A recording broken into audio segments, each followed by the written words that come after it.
Another question that I often get is how many study records do I fill out? I can see many ways to group my studies. I can do it by intervention. I could do it by aim. Like how many study records am I supposed to fill out?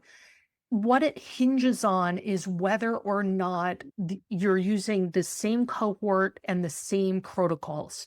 So any part of the project that is an NIH-defined human subject project that uses the same cohort and the same protocols is grouped in a single study record. So that might span aims, it might span different experiments or interventions.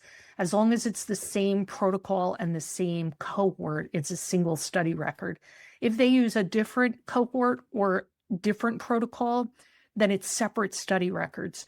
Once you have more than one study record, there are certain things you need to keep in mind. One is you don't want to number them. You want to give them names that make sense. So I think the example I used was statin intervention trial. It should be called something like that rather than like study record 1.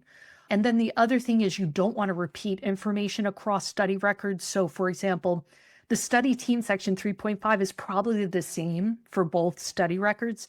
So you list that information in the first study record, and in the second one, you say, for details on the study team, see section 3.5 in the study record entitled statin intervention trial. You don't give it two names, give it listed twice.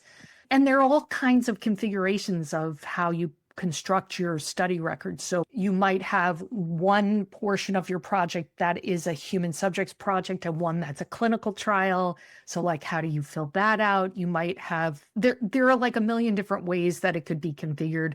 And all of these are laid out on the NIH website.